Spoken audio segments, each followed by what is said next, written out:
Olá, sejam bem-vindos a mais um episódio do Procast, o podcast da Protege. Eu sou a Paula e aqui comigo, Luca, tudo bom? Mais uma vez juntos, hein, Paulinha? Mais um, eu só te meto em encrenca, né, Luca? Que nada, é super alegria estar com vocês aqui. Obrigado pelo convite. Eu que agradeço. E aqui com a gente também tem o Fábio Maia, do Banco Santander. Obrigada, Maia, por ter vindo, cliente especial. Um prazer enorme ter você aqui com a gente. Prazer é todo meu, olá, né? Espero compartilhar aqui com vocês de algumas experiências, daquilo que a gente está construindo juntos. O que é esse símbolo na sua camisa? Esse símbolo é a SX Tools, a empresa que nós fundamos no dia 1º de outubro, era um sonho a ser realizado, é uma empresa do grupo, ela vem para prestar serviço para o mercado, fazer novos negócios, né? Em primeira mão eu estou aqui Olha, apresentando para vocês. primeiríssima mão aqui, viu, pra gente no nosso podcast. Mas Obrigada, ele não está sozinho com a gente, tem aqui... Tem o Daniel, do Grupo Protege, trabalha com a gente, gerente de novos negócios. Daniel, seja bem-vindo, obrigada por ter aceitado o convite. Olá, Paula, olá, Luca, Maia, prazer estar aqui com vocês, estou muito feliz pelo convite, espero poder contribuir um pouquinho. Daniel, já que a gente está falando aqui, conta um pouquinho do seu histórico, sua experiência, por que você veio parar aqui, por que a gente te chamou aqui? Legal, Paula. Bom, dos últimos 10 anos eu estou à frente de produtos financeiros, principalmente atrelado a fintech, instituições de pagamento, e desenvolvi nesse período cartões pré-pagos, maquininhas de POS, muito crédito, linhas de crédito, tanto consignado, antecipação de recebíveis. Atuei com esse tipo de cartão na Ucrânia, Argentina, Uruguai e também um pouquinho no Paraguai. E hoje na Protege eu estou à frente dos novos negócios aí com o objetivo de criar uma transformação digital no que a gente conhece como Protege. Como você sabe, a Protege tem 51 anos, nosso objetivo para os próximos 50 anos é trazer uma transformação, digitalizar o processo.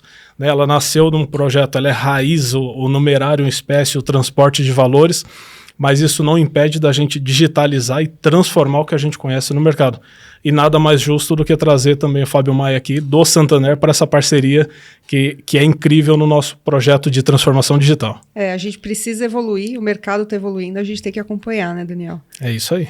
Maia, conta um pouquinho aí do seu histórico. Muito bem, eu sou o Fábio Maia, executivo do Banco Santander, né? Eu sou responsável por toda a estrutura de autoatendimento do banco, nós somos responsáveis por suportar o canal, a experiência do cliente, que é uma área mais técnica, né?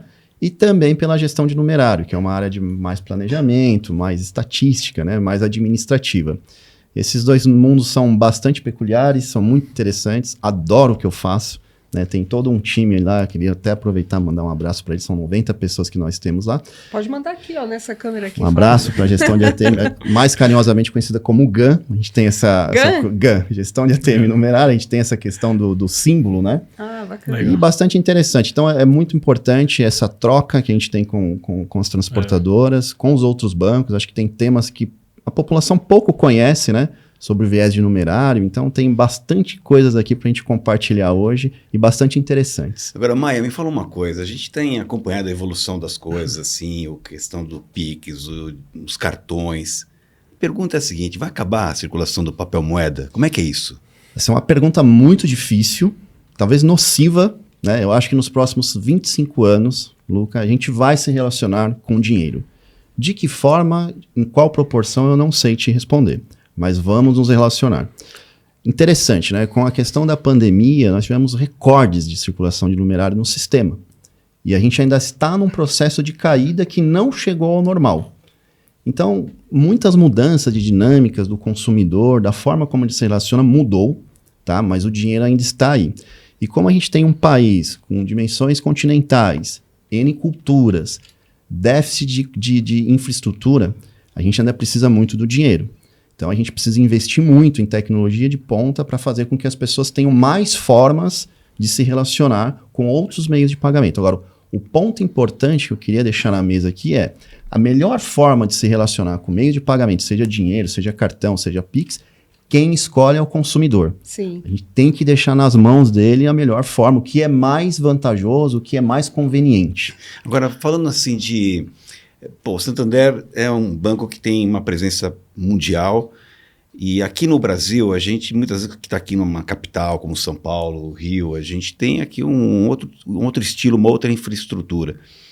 Mas em alguns locais, até pela desigualdade do país, a gente tem estados e cidades que são menos, vamos dizer, providas de estrutura. pode-se dizer que vocês percebem essa diferença da circulação do papel moeda nessas cidades que têm menos infraestrutura quando comparado aos grandes centros? Importante. Na capital de São Paulo, nós temos bairros próximos onde a circulação de dinheiro, então você tem bairros muito... Itaim, que é um bairro, teoricamente, que você imagina... Qual Itaim? Itaim Bibi ou Itaim... Itaim Bibi. Itaim Bibi. E você tem pessoas com poder aquisitivo alto, você tem grande circulação de dinheiro. Você tem o Brooklyn, que é do lado, você tem pouca circulação de dinheiro. Isso vai muito em relação ao comércio, o varejo, que ali está presente. De infraestrutura, a gente ainda... As pessoas dependem muito, então, interior do Pernambuco, da Bahia, do Ceará, norte do país, eles ainda têm um grande apelo por numerário físico. Ainda tem essa grande necessidade. Bolha, né? Falando, a gente está em São Paulo, né? Mas eu sinto que a gente está numa bolha. E quando a gente fala, o dinheiro vai acabar, a gente está falando, a gente está sendo meio egoísta de falar isso, porque a gente está em São Paulo. Mas se pensar na amplitude do país é completamente diferente, né? Mesmo complementando o que o Fábio disse, Luca, é assim, ó. Em 1950 se falava em acabar o dinheiro físico já. Agora o cartão do plástico débito vai acabar com o dinheiro físico. Né? Aí o cheque vai acabar também. Você vê que há espaço, mas eles vão se alocando no mercado, independente da classe, da região, e o dinheiro, o cheque em si, eles vão se adaptando à realidade da sociedade, né? Então, eu não acredito também que nos próximos 20 anos a gente tenha o fim do dinheiro físico, mas sim na reestruturação dele. Então, ele começa a ficar numa gestão mais 360, num círculo ali social, da onde se compra, da onde se vende, ele acaba indo menos para o Banco Central, atrapalha até a reciclagem dessas cédulas no Banco Central, mas o fim do dinheiro físico eu acredito que não. Como dado, né, a gente tem 71% da população ainda declarada que utiliza o dinheiro físico. Bastante gente. Mais de 30 milhões de desbancarizados que não têm acesso à internet ou que não têm acesso ao banco. Então, e utilizam o dinheiro físico. Então, a gente não acredita a curto e médio prazo no fim do dinheiro. E só um outro dado, nós temos hoje em circulação... Os caras são especialistas em dinheiro. Eu ia perguntar isso. Brincadeira. Quanto vocês fez uma pergunta já... Você viu? Esse é um dado super interessante. Se vocês têm esse número, quanto está circulando aí de dinheiro, papel moeda no país? Em junho de 2020, nós tivemos o recorde de circulação de numerário físico no país. Foram 353 bilhões de reais. Nossa. Hoje nós ainda temos 320 bilhões espalhados nas transportadoras, nas agências, no bolso do consumidor. E o normal seria de 300 e 280 bilhões em circulação. Então ainda tem muito dinheiro no sistema. Uma informação importante, né? Não há uma queda, também isso deve ser levado em consideração, da circulação do dinheiro físico desde 94, quando entrou o Plano Real. Então, em 2021 foi o primeiro ano que houve uma queda da circulação do dinheiro em espécie. Sabe quanto, mais ou menos? Porém, o impacto que se esperava de um PIX ou da digitalização do dinheiro também não aconteceu, né? O PIX, sim, absorveu a transferência, o TED, mas não houve impacto no numerário físico. Então, isso é interessante. O seu dado de junho, né? Se a gente fechar o ano com 370 bi, não é isso? 2020... Quando recorde seria isso, mas agora vamos com 339,21, né? É isso. Então, uma queda aí basicamente de 40 bi. O Banco Central ainda recolhe bastante cédulas, primeira família, né, do real, mas ainda tem muito numerário físico. Agora, Maia, falando do Pix, que o Daniel trouxe aqui na mesa essa conversa, a gente viu que o Pix ele veio e facilitou muito a vida das pessoas, essa transferência imediata. Tem gente que está usando o Pix como usava o cartão, né, para fazer os pagamentos muito rapidamente, né? Como é que foi isso sob o olhar dos bancos? Porque tem muita gente que se intitula aí, né, o pai do Pix, etc. Mas como é que é isso para os bancos? Foi uma vantagem? Foi uma desvantagem? Como é que é isso? Tudo é muito desafiador. Né? O Pix ele tirou uma receita importante quando você tinha transferência por TED, por DOC, né? Mas ele facilita. A gente teve lá o SX, que a gente usou até a Ana Paula Rose para reaparecer. Para reaparecer. Né? E é uma outra forma de se relacionar. Então, ele pega uma fatia de transações de transferências, é um novo meio de pagamento, mas a fatia que ele tira é do meio de transferência, da TED, do DOC, né? Mas ele hoje o volume do Pix já é maior que o numerário, já é maior que as transações por numerário. Então, para nós foi um desafio de você se reinventar de uma receita que você não tem mais, de você criar outras. Então, eu estava falando com o Daniel nos bastidores, à medida que a gente cria eficiências, eu desdobro para ele esse desafio. no sentido dele levar para a operação dele como é que ele, né, continua gerando valor, negócios através da eficiência que eu gerei. Então o Pix ele veio para provocar o sistema no sentido de dar ao consumidor uma outra opção. Agora, nessa corrida dos Pix, todos os bancos tiveram que se adaptar a isso daí. E, obviamente, falando um pouco da segurança, que é a minha área, né? Os bandidos também se aproveitaram dessa questão, virou o golpe do Pix aí, um problema muito sério. Seríssimo. Eu sou comentarista de segurança, tenho falado muito sobre esse assunto, e a polícia, uma vez, fez um questionamento, né? Falou assim, poxa, a gente tem que estar sentado mais junto com os bancos para poder discutir as facilidades em termos da economia, em termos do negócio, mas também sem criar buracos aí que podem ser acessados pelos criminosos, né? Da criação até agora, que tipo de medidas vocês fizeram para poder melhorar a segurança da operação Pix, tirando essa vulnerabilidade da operação? Muito boa pergunta. Não somente da questão do Pix, né, mas as fraudes eletrônicas, né, as fraudes lógicas, elas cresceram bastante também, porque à medida em que a gente cria elementos do físico, eles migram para uma outra modalidade. Então, a gente tem aí tentativas de transferências para bancos digitais, onde você não tem uma rastreabilidade tão íntegra, né? Você dar orientações para esse consumidor no sentido dele tomar cuidados com certos comportamentos, porque muda a forma que ele se relaciona. Então, a gente passou a aplicar muita orientação. Eu mesmo utilizo limites do Pix para os horários noturnos, né? Oriento meus familiares, oriento meus amigos, né? E não mais que isso, as próprias pessoas que estão nas agências, que se relacionam diretamente com o cliente, né? Como é que você replica isso? Então são N medidas, porque a cada dia aparece uma nova modalidade de fraude. E teoricamente essa facilidade da transferência facilitou também o trabalho dos meliantes. Assim. Eu vou fazer um desafio para você. Nós estamos aqui em 4 conversando, mas tem um monte de gente assistindo a gente aqui. Eu queria que você desse 2 recados, 2 ou 3, para quem está nos assistindo aqui, do que é legal fazer para poder diminuir a vulnerabilidade no Pix. Dupla aprovação do WhatsApp. Pelo amor de Deus, gente, dupla aprovação do WhatsApp. Não pode passar aquele código, até porque é dali que eles usam os limites dos horários noturnos. Pô, bacana. Eu já Super ajustei importante. os meus limites. Eu tenho um limite baixo à noite e, assim, quem quiser transferir é pouco. Tem que fazer. E para quem tiver a possibilidade, ter um celular secundário sem nenhum tipo de aplicativo do banco. Poxa, que legal. 3 dicas ele deu. Então aí, vamos recapitular que isso é muito importante para você que nos acompanha aqui no Procast, né? Se der para ter um celular com aplicativo de banco sem ser o celular que você utiliza no dia a dia, melhor. Melhor. Né? Vai evitar o que eu chamo de roubo com retenção de vítima, né? Que voltou, que antigamente era o sequestro relâmpago, fazer saques em caixas eletrônicos, exato. Agora voltou para fazer saque com Pix, né? Diminuir os valores, né? Valores, Maia. Sim. E também fazer uma... E a dupla aprovação do WhatsApp, que é uma modalidade muito comum de uma pessoa que se utiliza do nome Luca para abordar seus parentes, seus amigos e pedir transferências. Entendi. Então, esse é muito comum também. E além das dicas, o que eu faço hoje? Eu ainda coloquei um temporizador no celular com uma senha raiz lá no Mac do iPhone, e que ele permite qualquer aplicativo que envolva a transação financeira de ficar ativo por 1 minuto. A partir disso, tem uma senha completamente diferente de todas as outras, do banco ou de abrir a tela do celular, né, com 6 dígitos para travar o aplicativo bancário. Entendi. Então fica por 60 segundos, ele trava o aplicativo e é só com essa senha de 6 dígitos. Só complementando, a gente também tem um episódio na nossa série de podcasts que é sobre cibersegurança. Então é só entrar na nossa playlist, você vai acessar lá, a gente vai falar somente sobre esse tema. E aí a gente está falando de dinheiro, Pix, essa movimentação digital, físico.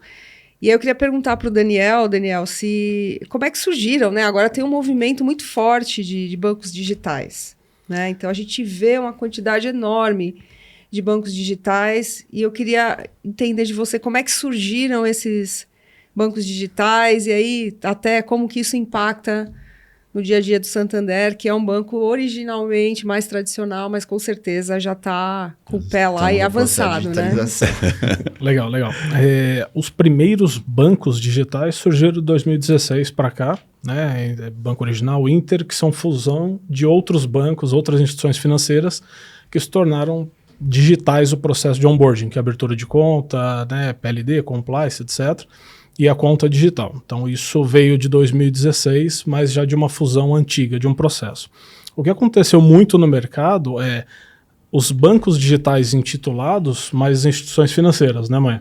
Então a gente traz uma série, por exemplo, um Mercado Pago, um próprio Nubank, que é uma instituição de pagamentos, que é o emissor de moeda eletrônica, na sua maioria pré-pago, ou seja, diferente do banco que você consegue ter um limite operacional, um financiamento, o próprio câmbio, investimentos que um banco múltiplo oferece, surgiram, né, muitas instituições de pagamentos onde você tem uma conta pré-paga. Primeiro você abastece a conta para depois você utilizar.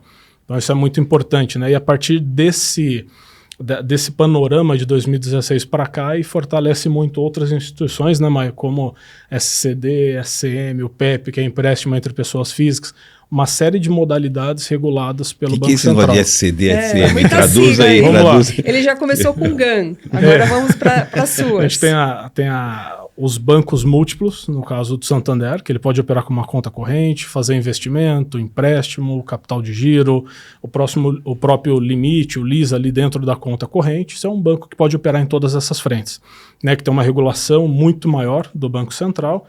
E de 2016 para cá surgiram as IPs, que são instituições de pagamento, né, que ele é um meio de pagamento eletrônico, e para isso ele utiliza uma conta digital.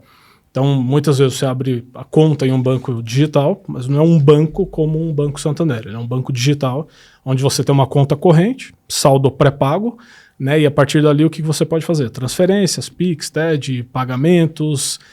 Na IP para por aí. Aí normalmente recorre-se aos bancos tradicionais para você ofertar outro serviço para o teu público.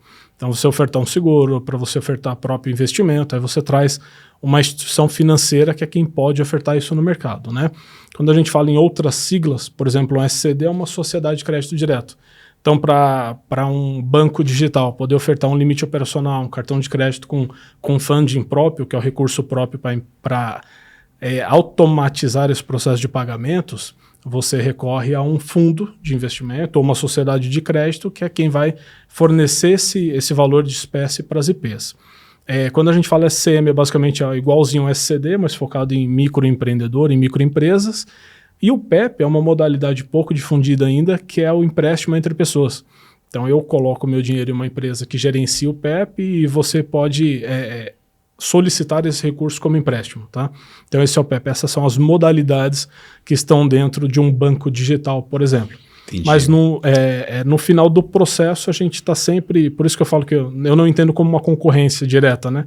Porque no final, quando a gente envolve o numerário, quando a gente envolve um investimento, quando a gente envolve um financiamento imobiliário de automóvel, as instituições financeiras, os bancos digitais, recorrem aos tradicionais para poder ofertar esse serviço, né? E eles utilizam dinheiro também, né?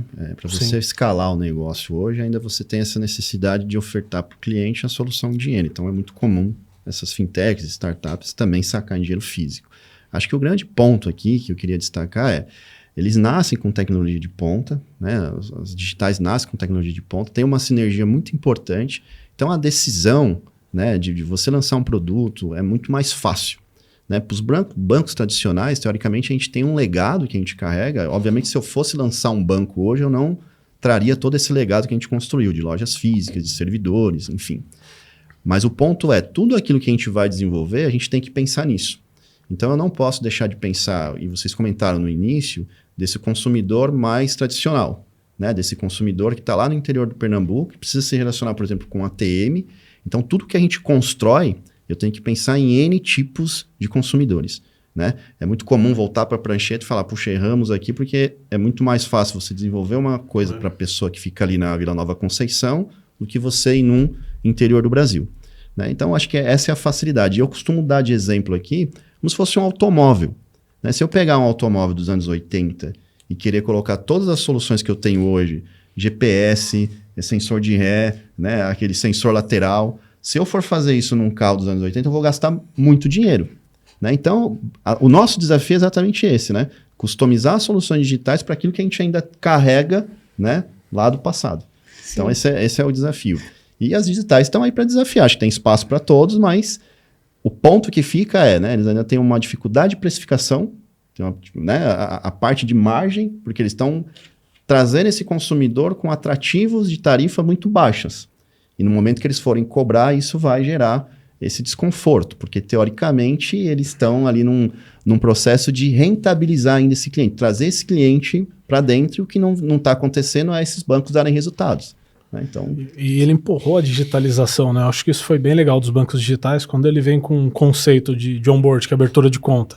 100% digital, você sobe um documento e ele chama enriquecimento de dados, né? É isso, né? Ele preenche todos os dados, já traz tua mãe, endereço, telefone e preenche para você esse onboard. Eu acho que ele empurrou também a digitalização dos próprios bancos tradicionais, né? Que você consegue acelerar essa abertura de conta, esse processo, reduz a ida nas agências. Eu acho que isso é benefício para todo mundo. Agora, falando em bancos tradicionais, a gente aqui no Brasil, a gente tem os bancos tradicionais, sim, né? Sim. O Santander é um deles. Nos Estados Unidos você tem muitos outros bancos, assim, a pulverização de bancos é enorme. A gente tende a caminhar nessa sequência ou a gente continua ainda com esse esquema de fusões e aquisições? As fusões eu acho, Luca, que ela deixou de existir, porque os grandes bancos já foram adquiridos, você pode ter algumas situações pontuais, e aí é onde a gente tem que se encaixar. Né? Então, hoje, o Santander ele se encaixa no relacionamento. Acho que cada instituição tem ali um rótulo, né? Presença, digital, enfim, e a gente está indo no relacionamento. Então, o desafio está aí. Acho que essa palavra que vocês escolheram, relacionamento. Isso, relacionamento. Então, hoje as aquisições são muito pontuais, acho que poucas oportunidades, a não ser as próprias digitais, né? Você pode... Acho que o banco tem a GetNet, que é um exemplo, você trazer uma empresa de meio de pagamento, mas isso poucas oportunidades. Agora você ter a sua carteira, o seu cliente, trazê-lo para o negócio, ofertar cada vez mais coisas para eles, mas no sentido de trazer o cotidiano dele para o banco. Né? Então, acho que tem... você comentou de ir numa agência. Né? A gente estava falando disso agora há pouco, né? Que vocês estão migrando, não migrando, né? Mas olhando com mais cuidado para as agências, para facilitar realmente a vida de quem vai lá, né? Então, a eliminação das portas giratórias. Na verdade, a gente não esqueceu da agência, né? A gente quer misturar as duas coisas, o digital e o pessoal, né? Um dado, né? Legal o dado, né? A Arbiar, ela soltou uma pesquisa recentemente que 70% dos clientes preferem ir num dentista do que numa agência bancária. Por todos esses elementos. Eu acho que eu também sou uma dessas pessoas aí. E o ponto quando a gente fala de agência bancária, você trazer para o cotidiano, poxa, uma agência com café, né? A gente tem o Work Café, então o cliente pode fazer uma reunião, é um cowork, que ele pode trazer pessoas para fazer reunião, toma um café e aproveita e se relaciona com o gerente dele. Né? Então, começar a trazer o cotidiano das pessoas para dentro do banco e não ao contrário. Acho que esse talvez seja o ponto de maior desafio. E um outro dado super interessante, recentemente a gente teve um trabalho de você pegar clientes detratores na pesquisa de NPS. Né? Então, os executivos tinham 5 clientes, a gente tinha que entender quais eram os problemas, por que ele avaliou mal o banco, e todos, sem exceção. Os problemas eram de fáceis soluções, mas todos, sem exceção, criticavam a relação. Relacionamento. Eu não tinha um ponto de contato para eu poder falar do meu problema. E falando em relacionamento, como é que foi esse relacionamento com a Protege? Quem que jogou flores para quem aí? A relação com a Protege é muito antiga. Exato. Né? Ela é muito antiga. Imagino. Eu uns 50 anos, pode ser, né? e eu não costumo, Paula e Luca, chamar transportadoras de fornecedores. São nossos parceiros. Eu não consigo dar nenhum passo adiante, somente o advento do Branch, que foi lojas onde eles fazem toda a gestão de numerário para nós, a gente tirou essa atividade do funcionário, sem as transportadoras. Então, são desafios que a gente coloca para eles no dia a dia, para que a gente possa alavancar nossos negócios, dar melhores condições para o dia a dia, no sentido de desonerar aquela loja, com aquele monte de atividades operacionais, e a gente entrega para eles. E a gente sabe que eu desdobro o desafio e sabemos que são eficientes. Mas essa relação ela é sempre construtiva e muito coletiva. Muito interessante também dizer isso aqui. Às vezes a população, o consumidor não tem essa ideia, né? Do quanto trabalhamos juntos. E a pandemia foi um exemplo clássico. Total. Porque a loja era o ponto de contato do cliente, mas nós tínhamos um funcionário infectado, mas a transportadora estava lá. Que bacana. Né? Então, acho que é super legítimo essa relação, né? De ambos os lados, né? Para a gente também, quando a gente fala em transformação, em digitalização, quando a gente fala em expansão, não tem como andar sozinho, né? Como eu disse lá no início, nós somos especialistas em segurança no transporte de valores. Então, a gente precisa de um parceiro do tamanho do Santander, por exemplo, para nós construirmos junto. produtos, soluções, pensando no cliente, pensando no relacionamento. Então essa é uma fusão ali, é um casamento bem interessante que, se já tem 50 anos, mais 50 com certeza. Agora, curiosidade pura, né? A gente está falando de dinheiro, vocês deram essa informação de que o dinheiro ainda vai ficar conosco bastante tempo, dinheiro físico, né? Tanto você, Daniel, mas em particular você, Maia, que está no banco há bastante tempo, numa instituição bancária, quais as evoluções que nós tivemos em termos da confecção do papel moeda em termos de segurança para evitar as falsificações? Porque ainda hoje a gente conta com isso, né? Super interessante a pergunta.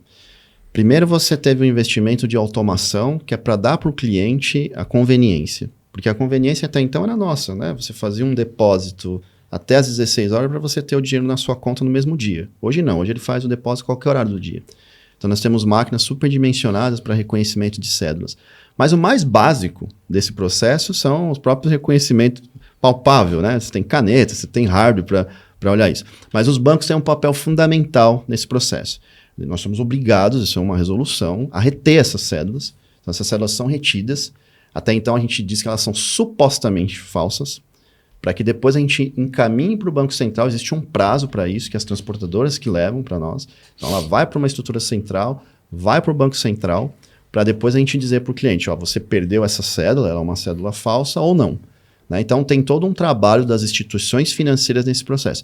E infelizmente no Brasil nós temos muitas cédulas falsas. Para vocês terem uma ideia, a cédula de 200, que foi lançada em setembro, antes dela passar a circular no sistema, já tinha cédulas falsas. Não diga. Como dado complementar, em 2020 ou 2019, se eu não me engano, foram 500 mil cédulas falsas identificadas pelo Banco Central. Né, e representa mais de 30 milhões de reais. As máquinas das tesourarias da Protege já fazem essa leitura, né? Já fazem a leitura. Os nossos ATMs também. Todos os cofres inteligentes, todos eles fazem a leitura no depósito da cédula. Acho que as pessoas não imaginam como é o bastidor, né?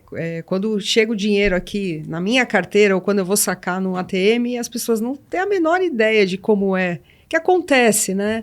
A partir do momento que eu coloco o dinheiro ali para depositar, o que acontece com esse dinheiro? Vocês conseguem explicar aí para quem está assistindo? Conseguimos. Com certeza. Primeiro ponto, que eu acho que é pouco conhecido da população, nesse modelo, nesse processo de gestão de numerário, nós somos parceiros. Nós nos ajudamos, nós compartilhamos. É muito comum que as instituições visitem as outras para compartilhar de ideias e de práticas. Então a gente passa a investir, primeiro, em processos mais autônomos, para que o cliente tenha mais conveniência. Então, hoje, quando você faz um depósito em um equipamento nosso, cai na hora. A mesma coisa que um depósito no caixa. Né? Por quê? Porque você precisa daquele dinheiro na hora. Sim. Né? Fora isso, você ainda tem um legado de agências convencionais que dependem de pessoas para processar todo esse volume, que é isso que a gente está desonerando. Então, não é um passe de mágica. Você tem um bastidor muito complexo, né? Com base aqui nas transportadoras de valores, com base naquilo que a gente processa, para dar ao cliente esse crédito e o próprio saque, né? Mas é uma cadeia muito ramificada, muito difícil, né? Imaginar que em Fernando de Noronha nós temos que tirar mais dinheiro do que colocar, porque as pessoas levam dinheiro para lá. Sim. Então, não somente o depósito, mas também o serviço de saque, o serviço do varejo. Hoje não é só esse consumidor final, né? O dinheiro envolve toda essa cadeia de varejistas, atacadistas, transporte, alimentos. Então, tem uma cadeia bem complexa, difícil de explicar aqui, mas que de fato é bastante legítimo. É um trabalho de muitas pessoas por trás desse processo, até que você tenha o numerário físico na sua carteira. Agora, tem uma coisa importante. Nós sabemos já aqui na Protege, tem essa tecnologia, nos bancos também tem uma segurança, fazer um saque no caixa eletrônico, que o dinheiro vai vir, né, legítimo, não vai ser falsificado. Mas para quem está nos assistindo aqui, pegando uma nota de papel moeda, assim na prática, para um leigo, qual que seria o detalhe para ele poder saber se é falso ou não, quando ele está pegando no comércio? Antigamente você punha na luzinha, assim, né? E hoje em dia não é mais assim, né? O cliente que não tem a canetinha, o que o cara faz para poder... Normalmente é relevo, né? Relevo, marca as ranhuras da cédula, né? A própria luminosidade ali da coloração. Agora, um ponto super importante. Como são falsificadas as cédulas? Normalmente utilizadas cédulas de menor valor, uma célula de R$2 e de 20 são células usadas para você transformar em 50 e 100. 200, por exemplo. E aí que está o... Então, como ela é muito lavada, então você tem ali ranhuras, depois a gente pode até acho que aproveitar... Esse é o motivo pelo qual as cédulas às vezes são diferentes de tamanho para evitar essa falsificação? Que é uma dificuldade para a gente, esses tamanhos, essas dimensões, né? Porque você tem que adaptar os ATMs para aceitar tudo, para diferentes tamanhos. Mas tem a ver com segurança, então, você ter notas diferentes, né? E os próprios moldes do Banco Central, né? Você tem ali a fabricação de cédula, então você tem moldes, né? Entendi. Então, hoje, como que funciona, né? 50 e 100 é a mesma dimensão, 20 e 10 é a mesma dimensão, só que são dimensões diferentes, né? Entendi. Tem a faixa holográfica também, né? Cédulas acima de 50, 100 e 200, você virar ela, você tem uma holografia, o desenho da cédula. E 10 e 20, onde está escrito 10 ou 20, se você virar ele vai trocar de cor, o 10 e o 20. Olha, então, esses são alguns detalhes também para conseguir identificar a cédula. Sair daqui e vou fazer esse teste. Aí a gente volta na importância da reciclagem, né, mãe? Então, quando o dinheiro ele não volta para o Banco Central, para os bancos, quando ele fica circulando só dentro de um bairro, dentro de um ecossistema próprio, que é o que acontece muito na sociedade, essa cédula vai rasurando, vai amassando. Vai envelhecendo também, né? Corre o risco de muitas dessas ser falsas e continua rodando lá dentro desse ecossistema. Então essa é a importância de vir para um cofre, de vir para os bancos para ser reciclado no Banco Central. E as próprias cédulas oriundas de um possível ataque às células entintadas. Perfeito. Existem processos é verdade, né? A gente tem equipamentos que fazem isso, inclusive, tem um entintamento no cofre. Então, Quando que o banco não aceita uma cédula? Quando ela está rasgada, até que ponto? Quando ela está... São 40% do tamanho da cédula, o banco é obrigado a aceitar, mas essa cédula não é reaproveitada, ela tem valor. 40% da cédula? Aí ela, você pega meia nota? Quase que meia nota, ela tem um valor, só que nós somos obrigados a fazer a retenção dessa cédula e encaminhar para o Banco Central para ela ser incinerada, né, destruída. E aí reverte o valor em crédito para vocês. Teoricamente, tem uma troca, a gente paga por esse valor, tem esse processo complexo, a gente paga por esse valor, então você tem... Hoje no país, puxa, às vezes a pessoa enterrou o dinheiro, às vezes ela deixou num lugar úmido, e aí ela vai trocar no banco. Dependendo da característica, a gente não aceita, e dependendo da característica, ela aceita. Entendi, tem uma aí variável aí. Você tem ali uma calibração, ali um gabarito para poder fazer essa aceitação. Nesse sentido, apesar de baixo valor, as moedas ajudam bastante, né? Elas ajudam bastante. Só que tem o peso, o transporte, o processamento, e tudo que envolve, né? Que, aliás, moedas são escassas no mercado. Tirar do cofrinho, né? Levar para o banco. E a gente fica ali dando as moedinhas para os nossos filhos, né? O meu filho Pedro, por exemplo, tem um cofrinho ali, mas... Você sabe que eu vou fazer assim, chegando em casa agora, porque eu fui pra Índia, trouxe um elefantinho, o cofre, dei pra minha filha, ela já nem mora mais comigo, mas tá lá o cofrinho cheio de moedas. Que você podia ter fornecido aí. Vou devolver pro mercado. Sabe quando começou a primeira moeda? Não. A informação do tio Patinhas. Essa daí é aquela do almanac Foltora. Né? O início das negociações era o escambo, né? Então trocava uma galinha por 2 galinhas por um porco, etc. E a dificuldade de manter esse produto, de não estragar, de armazenamento, surgiram as primeiras moedas, né? Na Grécia, 700 anos antes de Cristo. Nossa. Então as moedas de também, latão, não tem nada bronze... a gente falar de acabar com o dinheiro, né? Já tem 700 anos de... Mas já existe há quantos milhares de anos, não é acabar tão cedo, né? não. Você tem mais quantidade de moedas do que cédulas físicas, porém você tem a escassez desse recurso. Ele é um recurso bastante disputado entre bancos, varejistas, me dá aqui, eu preciso dessa moeda. Você sabe que eu ando muito de moto, né? E tem os pedágios, certo. Né? E aí quando eu tô sozinho eu levo, mas quando eu tô com a minha esposa, ela é um saquinho com moeda, a gente dá o saquinho pra moça do pedágio, ela mesmo vai lá, pega e adora quando pega as moedinhas lá, porque facilita demais. Troco, né? É troco. É tudo, né? E aí, Daniel, como é que você vê, como vai ser o futuro? Né? Você que tem essa experiência ampla em bancos digitais, instituições de pagamento digital, como é que você imagina daqui uns 50 anos? Não vamos falar 25, porque o Maia já falou que em 25 anos 50 a gente... anos, Bolema, você foi demais. 25 anos acaba o dinheiro, né? Não foi isso, Maia? Não, ele falou que 25 anos... Vamos nos relacionar, não sei em qual proporção, tá mas bom, vamos lá, 30 anos a gente tá aqui ainda, né? Acredito na coexistência. Eu vou estar muito mais do que isso. Talvez a pergunta mais difícil do podcast, né? É muito difícil essa pergunta. Acredito numa coexistência, tá? É muito difícil prever os próximos 50 anos, mas se a gente abaixar para 25, 30, eu acredito em 30 na coexistência ainda, inclusive do dinheiro. Né, mas a gente tem que se atentar porque a velocidade que a gente está acelerando a digitalização, né? Então, como eu disse, 700 anos antes de Cristo existia a moeda. 600 anos depois de Cristo surgiram as cédulas na China e elas estão aí até hoje. Né? Imagina a maturidade que isso atingiu, há quantos anos a gente tem no mercado esse tipo de dinheiro, né? Espécie e moeda. Só que a digitalização está aí. A gente está falando que 2016, 6 anos atrás, surgiram os primeiros bancos digitais. Então a velocidade da informação, a velocidade da transformação digital, ela é muito maior do que o que a gente tinha anteriormente, né? Então acredito na necessidade da adaptação, né? Falar que o dinheiro vai acabar eu acho muito difícil, mas a gente tem que se adaptar para essa realidade. Como a gente traz produto, como a gente traz serviços, soluções para esse público durante essa transformação e após a transformação. Se a gente for se aprofundar, a gente vai entrar no CBDC do Real Digital. Mais uma sigla aí. Olha, Então eu acho esse pensamento do seu, Daniel, muito apropriado, sabe? Porque o mundo sempre mudou, né? Sim. Mas o que caracteriza o mundo hoje é a velocidade da mudança, né? Sim. Então a gente, quando tem um raciocínio como esse, que você traz lá de 700 antes de Cristo, e depois a gente, nós estamos em 2000, mas não é pensar assim, porque a velocidade da tecnologia, ela pode pôr um novo rumo imediatamente. Por isso é bom sempre estar pensando, acompanhando, ficar meio up to date assim, né, nas coisas, porque senão, atualizado, né, senão você fica para trás, né, cara? Fica para trás. O que eu penso, tá? A gente, sim, estamos cada vez mais digitais, isso tem levado até os processos de autenticação, como você comentou, de segurança, então tem a biometria, reconhecimento facial, a gente tem o mobile, a gente já começa a acoplar coisas até no nosso corpo daqui a pouco para autenticar e transacionar. 100% digital, não. Até o metaverso tem lá compra física, né? Tem. Enfim, mas a gente vai avançar. A pandemia é um ponto de desequilíbrio nesse processo. Nós trouxemos soluções de 5 anos para frente para cá. Pois é.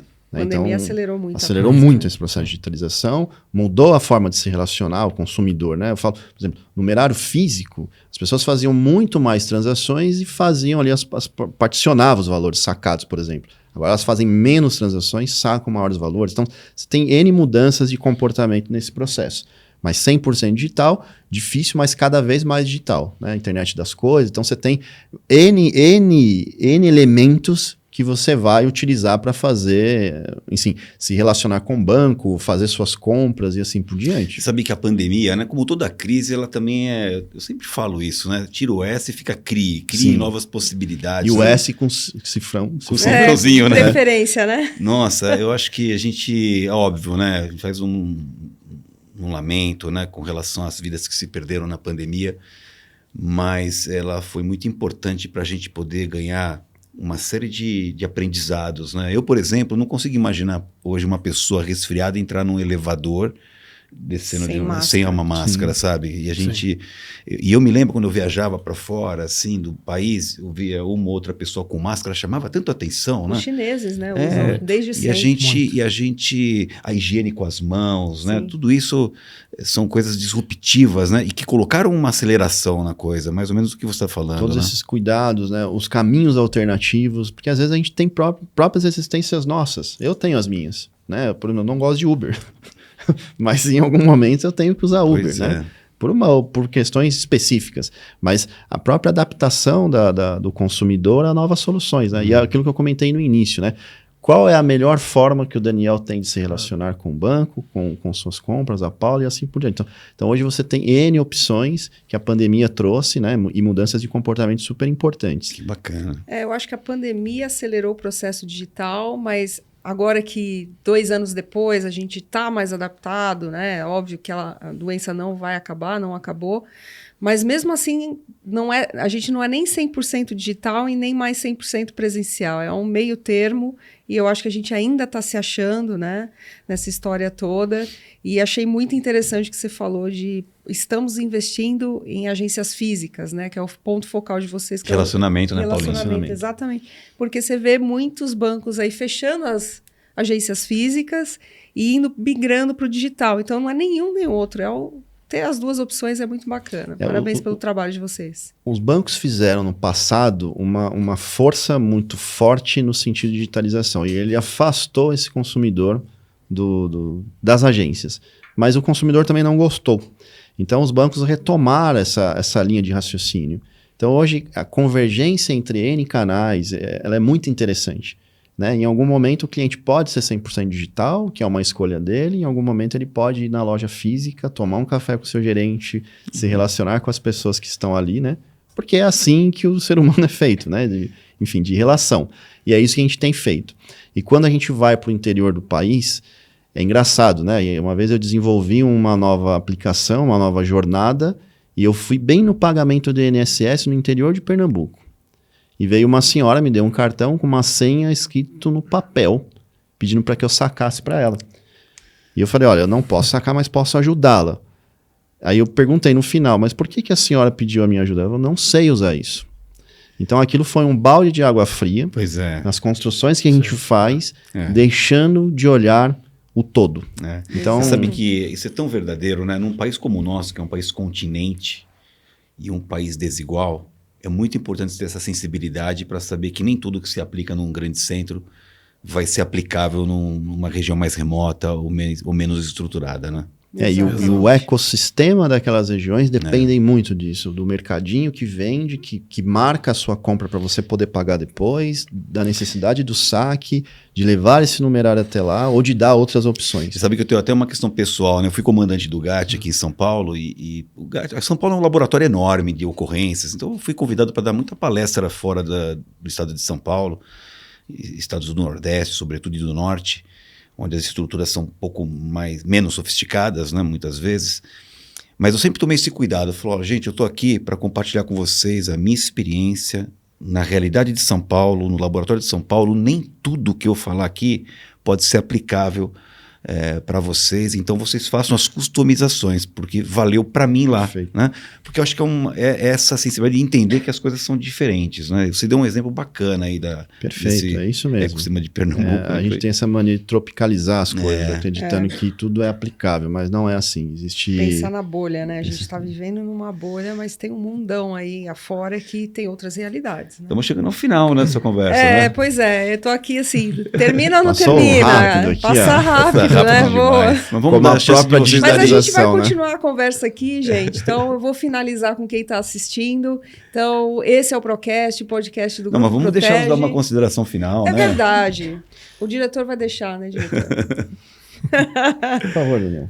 Só tenho a agradecer, super feliz. Acho que esse contexto é muito importante para a gente levar isso para a sociedade, para entender, né, como funciona o dinheiro.